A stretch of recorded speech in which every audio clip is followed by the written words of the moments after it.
My dance coach convinced me that fainting during practice was a sign of commitment, so I filed a complaint and got her fired.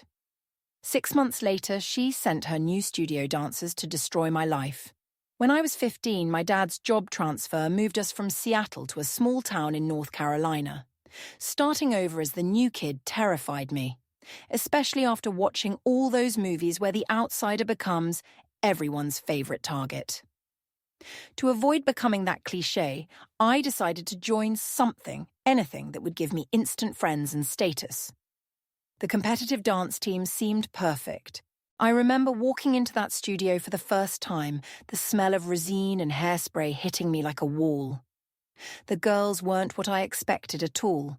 No mean girl stereotypes here, just talented dancers who welcomed me with genuine smiles and offers to help me catch up on their routines. Everyone seemed normal, even friendly, except for one person who made my skin crawl from day one. Coach Patricia. Patricia Morrison had been a professional dancer in New York before some injury ended her career and sent her to our little town to teach.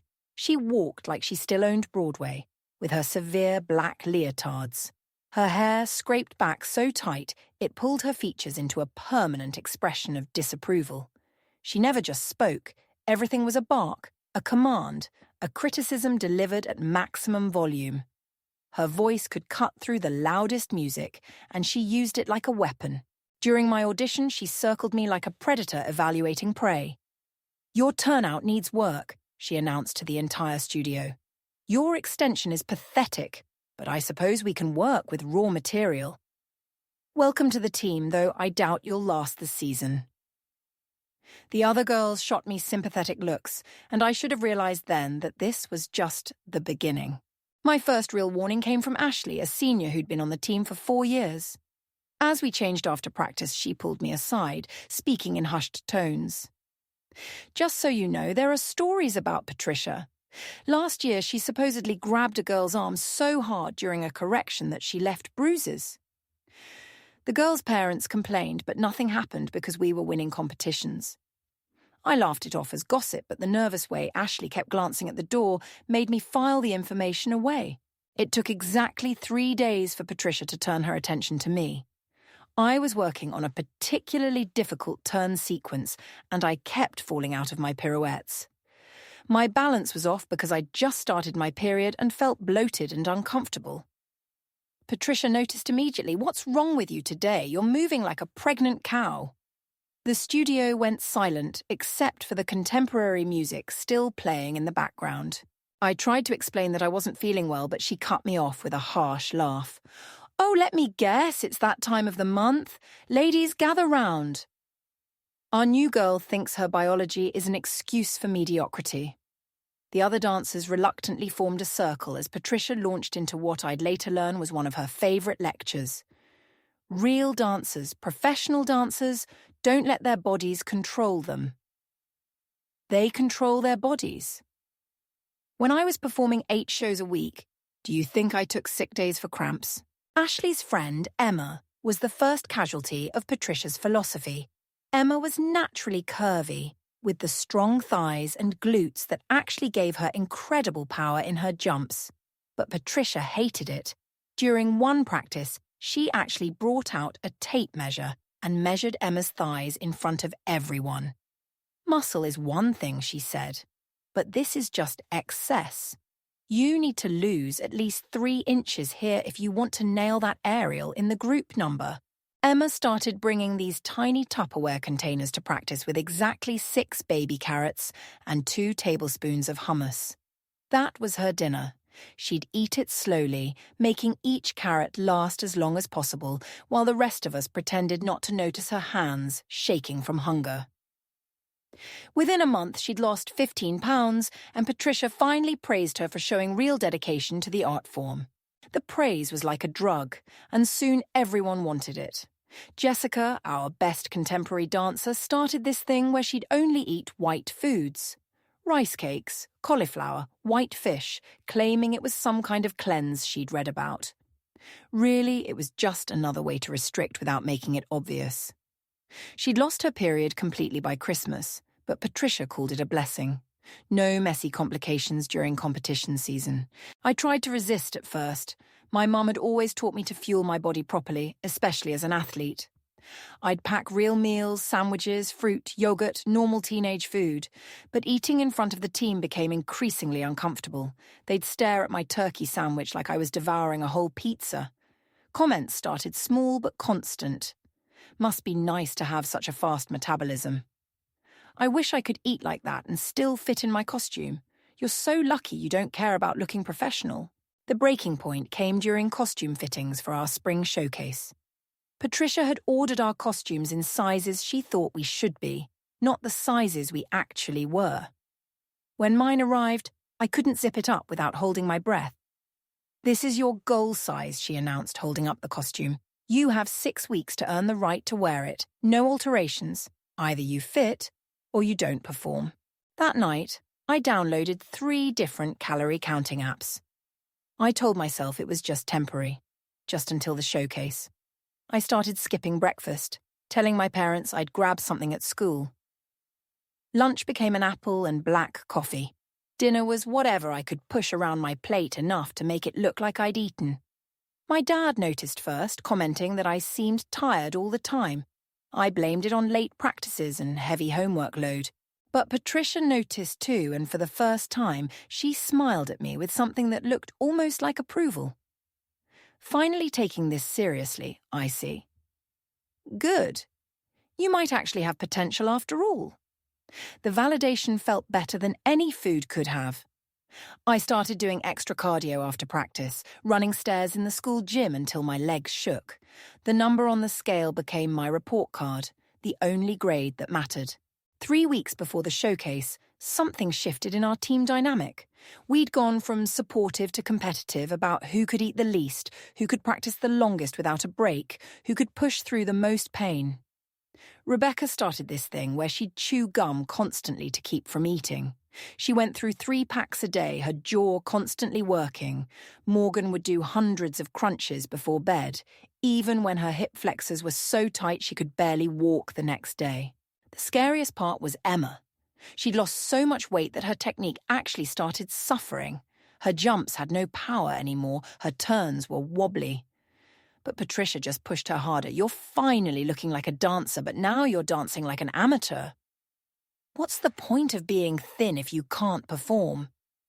Emma would cry in the bathroom after practice, but she'd still refuse to eat anything substantial. She was caught in an impossible cycle of trying to please someone who could never be pleased. I started noticing things about my own body that I'd never paid attention to before. The way my hip bones had started to protrude, how my ribs were visible through my leotard. My hair was falling out in clumps in the shower, and I was cold all the time. Even in the heated studio, I'd wear layers of warm-ups until the last possible moment. My period had stopped 2 months ago, which Patricia said meant I was finally getting serious about dance. The worst part was how normal it all felt. We'd created this toxic bubble where extreme restriction was not just accepted but celebrated. Parents who expressed concern were labelled as unsupportive. Dancers who maintained healthy weights were considered lazy. Patricia had us convinced that suffering was the price of art, that our pain was proof of our commitment. She'd share stories of her professional days, how she'd dance on stress fractures, perform with pneumonia, survive on coffee and willpower during tech weeks. One day, Patricia brought in a former student, Natalie, who was now dancing professionally in Chicago. Natalie was skeletal, all sharp angles and hollow cheeks, but Patricia presented her like a trophy. "This is what success looks like, ladies." Natalie gave a talk about her career, but all I could focus on was how her hands shook, how she had to sit down twice during her 20-minute presentation. Later, I overheard her in the parking lot on the phone with someone, crying about how she couldn't do this anymore, how her body was giving up. That should have been my wake-up call, but I was too deep in the fog of restriction and competition. We all were. The team group chat was constant calorie counts, workout plans, and thinspo photos. We'd share tips on how to suppress hunger, which sugar-free gum lasted longest, how to make your parents think you'd eaten dinner. It was like we were all drowning together, pulling each other down instead of trying to save ourselves. 4 weeks into my restriction, I had my first really bad dizzy spell. I was in chemistry class, and when I stood up to turn in my lab report, the world tilted sideways. I grabbed the desk to steady myself, but my vision was going black around the edges. The next thing I knew, I was on the floor with my teacher's terrified face hovering above me. The school nurse called my mom, who rushed me to urgent care. The doctor was a young woman who looked barely older than my sister. She took one look at my vitals and started asking questions about my diet and exercise. I lied through my teeth, claiming I'd just been stressed and forgotten to eat lunch. But when she had me step on the scale and saw that I'd lost 20 pounds in 2 months, her expression changed. She asked my mom to step out, and then sat down across from me with the kind of serious expression that made my stomach drop. "I need you to be honest with me. Are you eating enough? Are you making yourself throw up? Are you taking anything to suppress your appetite or lose weight?" I denied everything, but she wasn't buying it. She started explaining what malnutrition does to a teenage body, how I was damaging my bones, my heart, my future fertility. She used words like osteoporosis and cardiac arrhythmia, trying to scare me into admitting the truth. But all I could think about was how I still didn't fit into that costume, and the showcase was in 10 days. My mum was silent the entire drive home. When we pulled into our driveway, she turned off the car and just sat there, gripping the steering wheel. Finally, she spoke, her voice barely above a whisper. "I know something's going on with that team. I've watched you disappear in front of my eyes, and I've been too afraid to say anything because you seemed so happy about dance. But this stops now. Either you tell me what's really happening, or I'm pulling you from the team." The threat of losing dance broke something in me. I started crying, really crying, for the first time in months. Between sobs, I told her everything. About Patricia's weigh-ins and measurements, about the costume that didn't fit, about Emma's 6 carrots and Jessica's white food diet. About how we competed to see who could eat less, how Patricia praised us for losing our periods, how she called us weak for needing food. My mum's face went through a series of expressions I'd never seen before, from shock to horror to pure rage. The next morning, my mum called the studio owner and scheduled an emergency meeting. I begged her not to, terrified of what Patricia would do, what the team would think. But my mum was done playing nice. She'd already called several other parents, and it turned out she wasn't the only one who'd noticed the warning signs. Emma's mom had found her daughter's food journal, pages of obsessive calorie counts and self-hatred. Jessica's dad had caught her doing jumping jacks at 3 a.m. because she'd eaten an extra piece of bread at dinner. The meeting was scheduled for that evening after practice. I went through the day in a haze of anxiety, barely able to concentrate on anything. At practice, Patricia seemed to sense something was off. She was even harsher than usual, making us run the entire show 3 times without a break. When Emma stumbled during her solo, exhausted and shaking, Patricia screamed at her for 5 solid minutes about commitment and professionalism. As practice ended, parents started filing in instead of just picking up their dancers. Patricia's expression shifted from confusion to suspicion to outright hostility as she realized what was happening. The studio owner, Mrs. Chen, called everyone into the main studio and closed the doors. She looked deeply uncomfortable, but determined as she addressed the room. "We've received some serious concerns about the health and well-being of our competitive team members, specifically regarding extreme diet and exercise requirements." Patricia tried to take control immediately. "These girls are competitive athletes. Elite athletes make sacrifices. If some parents can't handle that, perhaps their daughters should stick to recreational classes." But the parents weren't backing down. Emma's mom had printed out her daughter's food journal and read excerpts aloud, day after day of under 500 calories, notes about feeling faint, losing hair, wanting to die rather than gain weight. The room was silent, except for Emma's quiet sobbing. More parents spoke up. Jessica's dad talked about finding his daughter passed out in the bathroom.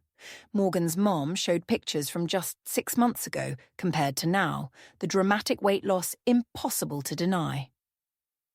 My mom saved her evidence for last, pulling out my medical records from urgent care. My daughter's heart rate was dangerously low. Her blood pressure was that of someone twice her age. The doctor said she was malnourished. Malnourished, in suburban North Carolina with a full fridge and parents who love her. Patricia's defense was predictable and pathetic. She claimed we were exaggerating, that we were soft, that real dancers understood sacrifice. She brought up her own professional career again, how she'd survived on determination and discipline. But Mrs. Chen had heard enough. She announced that Patricia was suspended effective immediately, pending a full investigation. Patricia's face turned purple with rage, but before she could explode, Mrs. Chen added that she'd already been in contact with the dance competition board about potential violations of athlete safety regulations. The aftermath was messy. Some parents actually defended Patricia, claiming their daughters had never been healthier or more successful. The team split into factions, those who saw the truth and those still under Patricia's spell. But the investigation moved quickly. When they interviewed us individually away from Patricia's influence, the stories poured out. Years of abuse disguised as discipline, eating disorders masked as dedication. Children pushed to their physical and mental breaking points for plastic trophies and fleeting applause. Patricia was officially terminated 2 weeks later. She tried to fight it, threatening lawsuits and claiming discrimination. But when the full report came out, including testimonies from former students going back years, she had no leg to stand on. Some of those testimonies were heartbreaking. Girls who'd developed lifelong eating disorders, who'd suffered stress fractures that ended their dance careers, who still couldn't eat normally years later. Mrs. Chen brought in a new coach, Miss Vera, who had a completely different philosophy. The first thing she did was throw out the scale in the studio bathroom. "Your weight is not my business," she told us at her first practice. "My job is to make you strong, technically proficient dancers who love their art. If you're not eating enough to fuel your training, you can't be either strong or proficient."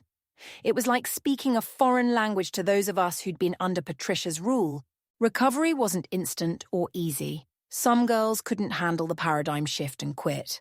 Others, like Emma, needed professional help to repair their relationship with food. I started seeing a therapist who specialized in eating disorders in athletes. It took months to stop counting calories automatically, to eat without guilt, to see food as fuel rather than the enemy. My period came back after 4 months, and I actually cried with relief, even though it meant dealing with cramps during practice again. The showcase went on as scheduled, but with borrowed costumes that actually fit our bodies. We didn't win any major awards that season, but Miss Vera celebrated our performance anyway. She pointed out our improved stamina, our stronger jumps, the joy that had returned to our movement. "You can't dance your best when you're starving," she told us. "Patricia had you performing despite your bodies. I want you performing because of them." 6 months after Patricia's termination, I was at a coffee shop with Ashley when I noticed a familiar figure at a corner table. It was Natalie, the former student Patricia had brought in as inspiration. She looked completely different, healthy weight, colour in her cheeks, actually smiling as she talked on the phone. When she finished her call, I worked up the courage to approach her. She remembered me from her visit and invited me to sit down. "I heard about what happened with Patricia," she said quietly. "I'm proud of you all for speaking up. I wish I'd had that courage when I was your age." She told me she'd quit professional dance shortly after her visit to our studio, that seeing us all following the same destructive path had been her wake-up call. She was back in school studying to become a physical therapist specializing in dancer health. "Patricia stole years from me, but she doesn't get to steal my future," Natalie said. "Don't let her steal yours either." The conversation stayed with me as our team slowly healed under Miss Vera's guidance. We learned about proper nutrition for athletes, about how to fuel our bodies for optimal performance. We started having team dinners where eating was celebrated, not shameful. Our technique actually improved as we got stronger, our energy returned, and with it, our love for dance. The toxic competition between teammates dissolved as we stopped seeing each other as rivals for who could suffer the most. But Patricia wasn't done with us yet. About 6 months after her termination, strange things started happening. Anonymous reviews appeared online claiming our studio promoted obesity and laziness. Parents received unsigned letters warning that their daughters would never succeed in dance under the new soft coaching. Someone kept calling during practices, hanging up when anyone answered. We all knew it had to be Patricia, but we couldn't prove it. Then the real harassment began. Girls from Patricia's new studio, she'd opened her own place 2 towns over, started showing up at our competitions. They'd position themselves where we could see them during our performances, holding signs that said things like "real dancers don't eat" or "excellence requires sacrifice." They'd loudly comment on our bodies as we walked by, calling us the chubby chamber dancers and worse. It was like psychological warfare, designed to trigger all the insecurities Patricia had planted in us. The breaking point came at regionals. We were in the middle of our contemporary piece when a group of Patricia's dancers actually walked into the wings where we could see them and started doing the exact choreography we were performing, but with exaggerated, mocking expressions. 2 of our dancers forgot their next moves, completely thrown off. We finished the piece, but the damage was done. As we left the stage, one of Patricia's girls hissed just loud enough for us to hear that we looked like cows trying to dance. Miss Vera was furious. She immediately filed a complaint with the competition board, but Patricia's dancers claimed they were just practicing and hadn't meant to disturb anyone. Without concrete proof of harassment, the officials could only issue a warning. But we knew this was just the beginning. Patricia had found a way to continue her torment without technically breaking any rules. She was training a new generation of dancers to be her weapons, and we were the targets.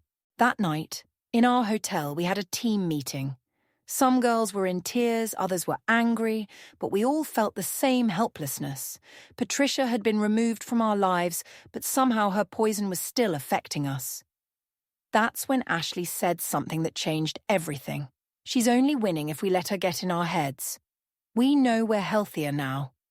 We know we're stronger. Let's prove it. Let's dance so well that no amount of mind games can touch us. It became our mission. We didn't practice to be skinny anymore. We practiced to be powerful. We didn't restrict to fit some impossible standard. We fueled our bodies to achieve technical excellence. When Patricia's dancers showed up at competitions with their signs and their comments, we looked right through them. We focused on our love for dance, on the joy of moving without pain, on the strength we'd found in recovery.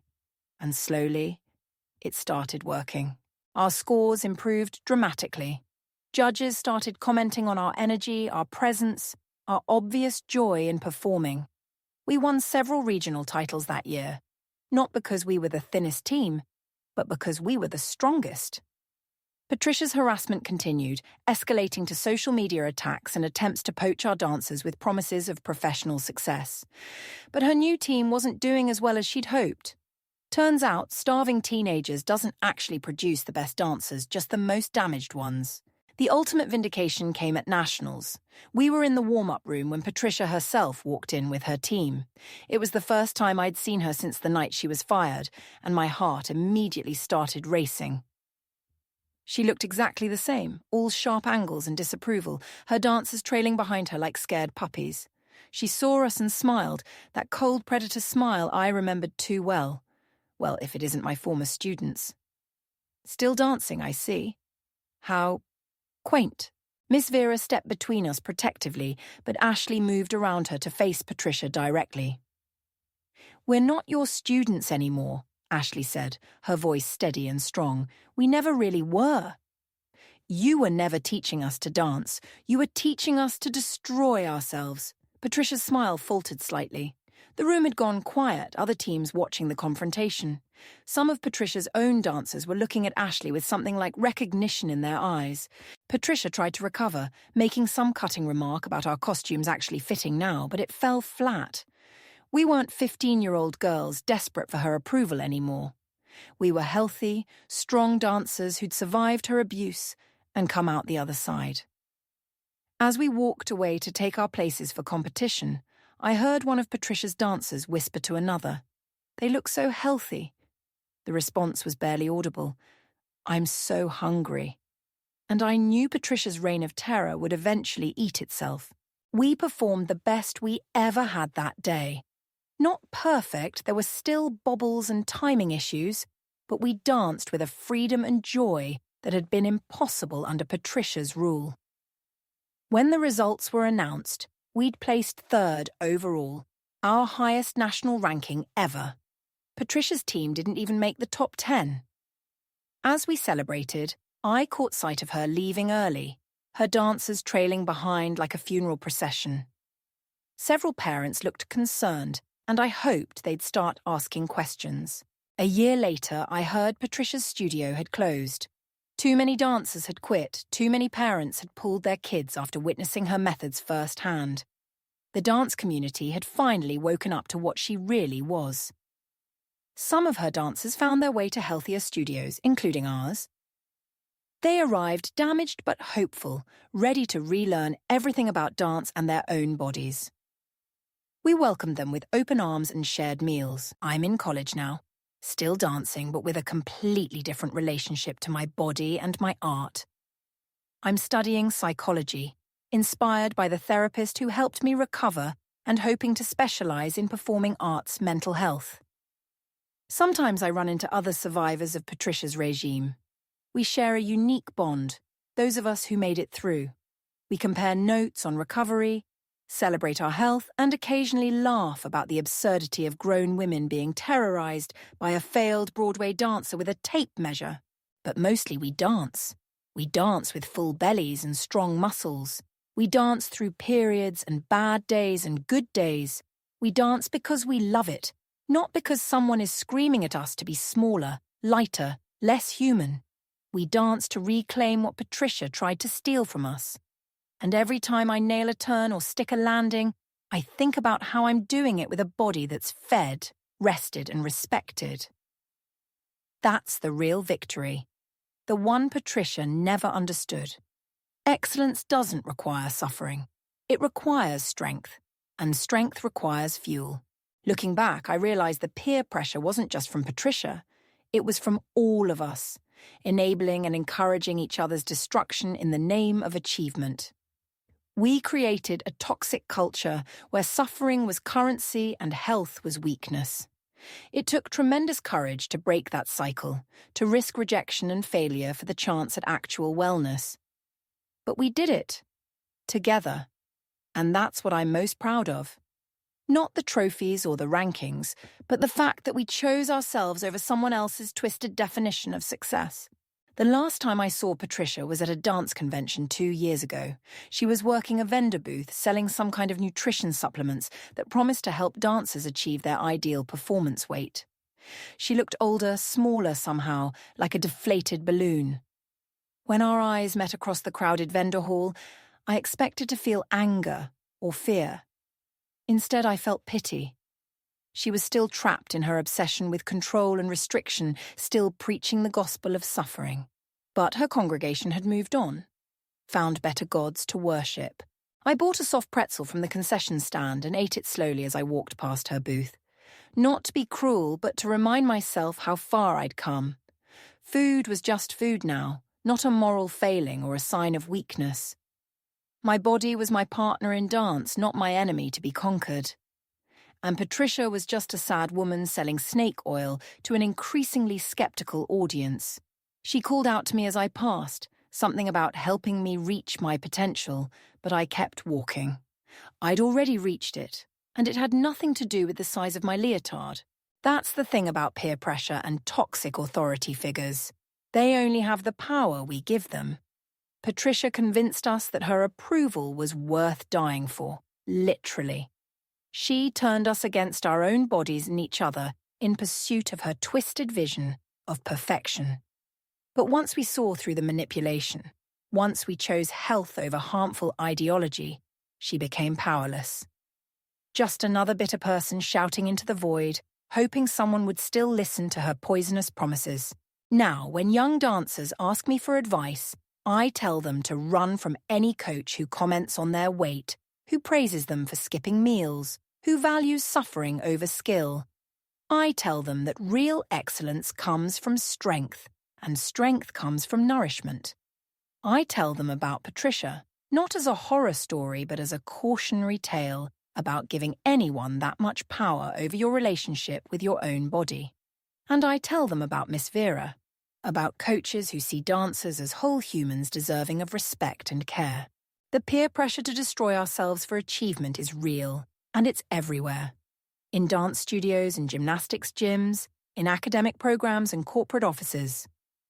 There will always be Patricias in the world, people who've confused suffering with success and want to spread their misery to others. But there will also always be the choice to say no, to choose health, to find communities that celebrate strength over starvation. It's not always easy, and the pressure can feel overwhelming, but survival is possible. More than that, thriving is possible. I still dance every day. My body is different now, stronger, fuller, more capable than it ever was under Patricia's regime. I can leap higher, turn faster, and perform longer because I'm properly fueled. My period comes regularly, my hair is thick, and my bones are strong. These might seem like small victories to someone who's never been through what we experienced, but to me, they're everything. They're proof that Patricia was wrong, that excellence and health can coexist, that suffering isn't the price of art. Sometimes late at night in the studio, I think about all the dancers Patricia damaged over the years. The ones who didn't make it out, who still struggle with eating disorders decades later. The ones whose bodies gave out before their dreams did. The ones who learned to hate themselves so thoroughly that no amount of therapy could fully undo it. I dance for them too, carrying their stories in my movement, honouring their pain by choosing a different path. We survived Patricia, but we carry the scars, and those scars remind us every day to choose better, to be better, to demand better from the people we trust with our training. The real tragedy is that Patricia was once a young dancer too. Somewhere along the way, someone taught her that punishment was pedagogy, that beauty meant bones, that art required agony. She perpetuated the cycle because it was all she knew, passing down generations of damage disguised as discipline. But we broke that cycle. My generation of dancers said enough. We chose healing over harm, health over a hollow victory. And now when I teach young dancers, I make sure they know their worth isn't measured in pounds or pain tolerance, but in the joy they bring to their movement and the respect they show their bodies. This story doesn't have a neat ending because recovery never really ends. There are still days when I catch myself calculating calories or criticizing my reflection. The voice in my head sometimes sounds suspiciously like Patricia, telling me I'm weak for needing rest or food, but I've learned to recognize that voice for what it is, the ghost of trauma past, and I've learned to tell it to shut up. I eat the sandwich, I take the rest day, I wear the costume that fits my actual body. And every time I choose health over harmful ideology, I win a victory Patricia never could have understood. The peer pressure to conform, to suffer, to shrink ourselves for others' approval is real and pervasive. But so is the power to resist, to recover, to redefine success on our own terms. Patricia taught me that, though not in the way she intended. She showed me exactly what I didn't want to be, what I didn't want to perpetuate. In trying to break us, she accidentally made us stronger, more aware, more committed to protecting the next generation from people like her. And that's a lesson worth every moment of suffering we endured, because it means her legacy isn't the damage she caused, but the healing we chose despite her.